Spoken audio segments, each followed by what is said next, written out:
Hi guys, in this video we are learning about forest and wildlife resources. We share this planet with millions of other living beings, starting from microorganisms and bacteria, lichens to banyan trees, elephants and blue whales. So guys, इस अर्थ planet के ऊपर में बहुत सारे millions of living beings रहते हैं, micro organism से लेके बैक्टीरिया, लीचन से लेके बनियान ट्री या फिर एलिफेंट या blue whales. So entire habitat जो है ये और प्लानेट हमारा, तो यहाँ पर बहुत सी बायोडाइवर्सिटी जो है हमें दिखाई देती है. So we human along with all the living organisms form a complex wave of ecological system in which we are only the part and very much dependent on this system for our own existence. और ये पूरी जो biodiversity है, ये जो पूरे living organisms है, ecological system है, इसका हम इंसान एक पार्ट है और हम पूरी तरह से हमारे एग्जिस्टेंस के लिए इसके ऊपर डिपेंडेंट है. For example, plants, animals, micro organisms जो है वो रिक्रिएट करते हैं क्वालिटी ऑफ एयर जो हम ब्रीथ करते हैं, या फिर वाटर जो हम पीते हैं, सॉइल जहाँ पर हम खाना पकाते हैं. सो इन सब के अलावा हम सरवाइव नहीं कर सकते हैं. सो सी, forest play a key role in ecological system as these are the primary producers, okay, on which all the living beings depend. We are completely dependent on forest. So before starting this video, subscribe my channel, like it, comment it and share it. So see guys, let us understand flora and fauna in India. So if you look around, you will be able to find there are some animals and plants which are unique in your area. So India दुनिया में का ऐसा country है कि जहाँ पर बहुत सारे बायोलॉजिकली डाइवर्स जो प्लांट्स है वो हमें मिलते हैं. बहुत nearly 8% of total number of species of the world, 1.6 million species जो है हमारे केवल इंडिया में हमें मिलता है. So this is possibly twice or thrice the number yet to be discovered. So you have already studied about the extent and variety of forest and wildlife resources in India. So see guys here, so आपको अभी समझ में आया होगा कि importance of resources हमारे life में कितना important है. So हमारे अर्थ के ऊपर में फ्लोरा एंड फाउना अलग अलग प्रकार से है जो हमारे डेली लाइफ में यूज करते हैं. Then now they are under a great stress because of the ecological imbalance. So ऐसे जो हमारा डेटा है वो हमें बताता है कि 10% of India's recorded wild flora and 20% of mammals are threatened list, means they are going to extinct. So बहुत सारे ऐसे जो कैटेगरी के फ्लोरा फ्लाउना है जो आज भी एक्सटिंक्ट में है, जैसे चीता है, पिंक हेडेड डक है, माउंटेन क्वेल है, फॉरेस्ट स्पॉटेड ऑलवेट है, या फिर प्लांट्स जैसे कि मधुका, इंसाइनस है, या फिर हबर्डिया, ओके, हेप्टानेरियन है. ये ग्रास के स्पेसीज है. So in fact, no one can say how many species may have already been lost. So see here, आप हमें यहाँ पर डिफरेंट टाइप्स ऑफ प्लांट्स और एनिमल्स की जो डिफरेंट कैटेगरीज है वो हमने बनाई हुई है IUCN के तहत, international union for conservation of nature and natural resources. उन्होंने जो क्लासिफिकेशन किया है उसमें नॉर्मल स्पेसीज में जो अपने सर्वाइवल के लिए जीते हैं उसमें कैटल, साल, पाइन और रोडेंट्स आते हैं. देन एंडेंजर्ड स्पीसीज जो है जो अभी एक्सटेंशन में जाने वाले हैं, खत्म होने वाले हैं, जो जिनका सर्वाइवल अब काफी खत्म, उनकी पॉपुलेशन बहुत कम हो गई है. उन स्पेसीज में black duck, crocodile, Indian wild ass, Indian rhino, lion tailed सेंगाई, इतने सारे स्पेसीज आते हैं. Then vulnerable species means there are species those whose population has declined to the level from where it is likely to move into endangered category in the future. मतलब ऐसे species की जो अभी कुछ ही दिनों में या कुछ सालों में एक्सटिंक्ट होने वाले हैं, जिसमें ब्लू शिप है, एशियाटिक एलिफेंट है, गैंगेटिक डॉल्फिन है, ये सब आते हैं. देन रेयर स्पेसीज मीन्स बहुत उनकी जो पॉपुलेशन है बहुत स्मॉल है, वो एंडेंजर्ड और वल्नरेबल कैटेगरीज में आते हैं, ओके, और वो उनको ऑपरेट करना काफी डिफिकल्ट हो चुका है. उसमें Himalayan brown bear, wild Asiatic buffalo, desert fox, hornbill etcetera, इतने सब आते हैं. Then endemic species, these are the species which are only found in some particular areas, usually isolated by natural and geographical barriers. जैसे Andaman till है, Nicobar pigeon है, Andaman wild peg है, मीटून है, अरुणाचल प्रदेश में। ये सारे जो स्पेसीज है वो एंडेमिक स्पेसीज बोले जाते हैं।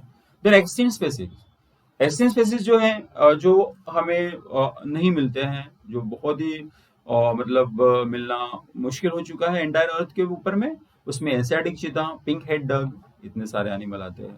तो see guys here, greatest damage inflicted on Indian forest during the colonial rule, means India में जब कॉलोनियल रूल था तब बहुत ज्यादा मात्रा में एग्रीकल्चर, रेलवेज, कमर्शियल और साइंटिफिक फॉरेस्ट्री का जो एक्सपांसन है या फिर माइनिंग एक्टिविटीज का जो एक्सपांसन है वो बहुत ज्यादा मात्रा में हो रहा था। उसके कारण फॉरेस्ट डिस्ट्रॉयड किए गए और बिजनेस सेटअप किया गया। बिटवीन 1951 एंड 1980 जो इंडिया का फॉरेस्ट सर्वे है उसके तहत 26,200 स्क्वायर किलोमीटर जो फॉरेस्ट एरिया है उसको एग्रीकल्चरल लैंड में कन्वर्ट किया गया। और जो बहुत सारे जो ट्राइबल वर्ड्स है और ट्राइबल बेल्ट्स है उनको हटाया गया। Okay, so you can see especially in the northeastern and central India have been deforested, degraded by shifting cultivation, उसे हम झूम बोलते हैं, और type of slash and burn agriculture was also there. So बहुत सारे जो डेवलपमेंटल प्रोजेक्ट्स है वो लाने के कारण भी बहुत सारे जो फॉरेस्ट है उसको कट किया गया, जैसे नर्मदा सागर प्रोजेक्ट है मध्य प्रदेश में, जिन्होंने 40,000 हेक्टर्स का जो एरिया है ऑक्युपाई किया हुआ है। और माइनिंग भी एक इम्पोर्टेंट फैक्टर है जो डिफोरेस्टेशन के लिए जिम्मेदार है। देन बक्सा टाइगर रिजर्व जो है और वेस्ट बंगाल में अभी तो उसको सीरियसली थ्रेटन किया गया है, और it has been disturb, this mining project disturbed it completely, and definitely it is now in great trouble. This tiger reserve is in great trouble because of the human activities. So see here guys, many foresters and environmentalists hold the view that greatest degrading factor behind the depletion of forest resources are grazing and fuel wood collection. मतलब grazing और fuel wood collection के कारण भी जो forest degradation है वो हुआ है, क्योंकि बहुत ज्यादा मात्रा में हम फ्यूल फॉडर की डिमांड के लिए फॉरेस्ट का यूज करते हैं, फॉरेस्ट को कट डाउन करते हैं। देन फॉरेस्ट में जो इकोनॉमिक सिस्टम्स है वो जो हमारी इकोनॉमी को ग्रोथ करने के लिए भी हम बहुत सारी जो चीजों की, हमारे इंडस्ट्री के लिए जो जो चीजों की जरूरत होती है फॉरेस्ट के लिए, उसके कारण भी हम फॉरेस्ट को कट करते हैं। और साथ में लोगों की जो जरूरत है फूड मिलने के लिए, तो क्रॉप कल्टीवेशन के लिए भी जो फर्टाइल ग्राउंड्स है वो हम तैयार करने के लिए भी फॉरेस्ट जो है हम कट करते हैं। Then habitat destruction, hunting, poaching, over exploitation, environmental pollution, poisoning and forest fires are factors which have led to the decline in India's biodiversity. Okay, so दूसरा इंपॉर्टेंट फैक्टर है जो एनवायरमेंटल डिस्ट्रक्शन है वो अभी inequal access तरीके से हो रहा है, और क्योंकि इनइक्विटेबल कंजम्पशन जो है रिसोर्सेज का हम कर रहे हैं और हमारे जो एनवायरमेंटल वेलबींग है उसको हम मतलब अफेक्ट कर रहे हैं। ओके, सो ओवर पॉपुलेशन जो है ये भी एक एनवायरमेंटल डिग्रेडेशन का महत्वपूर्ण पॉइंट है। So, however, an average American consumes 40 times more than resources than average Somalian. So, similarly, the richest 5%, richest people are using more resources from the forest. So, see, guys, here, the destruction of forest and wildlife is not just a biological issue. It is a biological loss strongly correlated with the loss of cultural diversity. सो इसी के कारण जो forest dependent communities है वो means they are affecting, and most of the things which are dependent means they are completely dependent on for food, drink, medicine, culture, spirituality on the forest, but forests are cutting, so they are having also problem. Tribal communities have now problem. So in many societies, बहुत सारी जो societies है उन्हें fuel collection का मतलब काम किया जाता है, उन्हें फॉडर या फिर वाटर कलेक्शन का काम दिया जाता है, उन्हें दूर दूर तक पानी लाने के लिए जाना पड़ता है, तो उसके कारण उनको काफी हेल्थ प्रॉब्लम्स को मतलब फेस करना पड़ता है, साथ में उनके बच्चों को भी वहां तक जाना पड़ता है। So it also affects the society. Then the indirect impact of degradation such as severe drought and deforestation include floods etc. So poverty जो है वो भी is the direct outcome of environmental destruction. हम environmental destruction कर रहे हैं तो definitely ये हमारे ह्यूमन लाइफ के ऊपर में, वाइल्ड लाइफ के ऊपर में अफेक्ट कर रहा है। तो एज अ ह्यूमन बीइंग हमारा एक रिस्पॉन्सिबिलिटी बनता है वो है conservation of forest and wild life, जिसे हम करना चाहिए। इसलिए हमारी जो गवर्नमेंट है उन्होंने Indian wild life protection act was implemented in 1972 with various provisions for the protecting habitats. So, because of this, all the species have been protected. Their names have been published in this act. Okay, so nobody can hunt these species. So these have been legally legalized by the government. Nobody can hunt this any species, wildlife species or the trees. Okay, without the permission of government.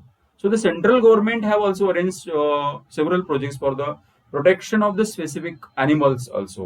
For example, crocodiles, freshwater crocodiles, saltwater crocodiles, and gharial, the Asiatic loin and others.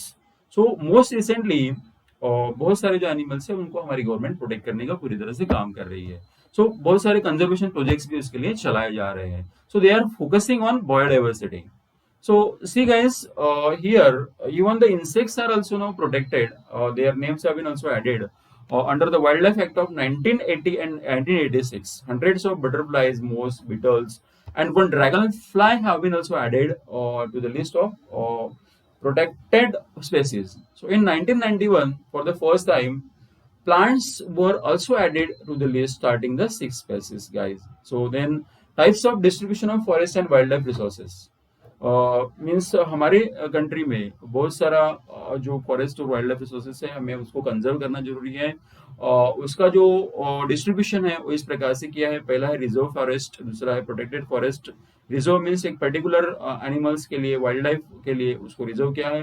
Protected means forest department ने उस area को completely protect किया हुआ है.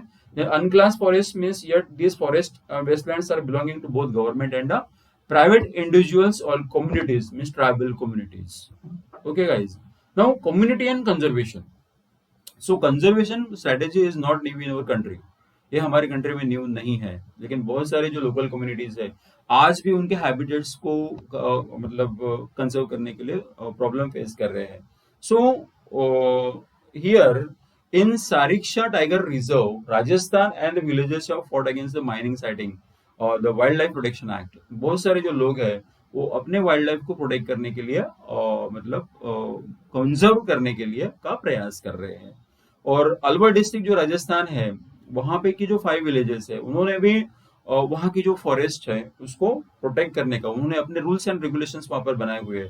किसी को भी वो लोग वहां पर हंटिंग करने को अलाउ नहीं करते हैं, या फिर बाहर का कोई भी आदमी वहां पर इंक्रोचमेंट वहां पर नहीं कर सकता है. इसके अलावा भी चिपको मूवमेंट जो है हमारे हिमालय में बनाई चालू की हुई है, जिससे और जो पेड़ है या ट्रीज है उनको प्रोटेक्ट किया हुआ है और डिफॉरेस्टेशन को इसके जरिए स्टॉप किया हुआ है, और ये इनॉर्मसली सक्सेसफुल भी है.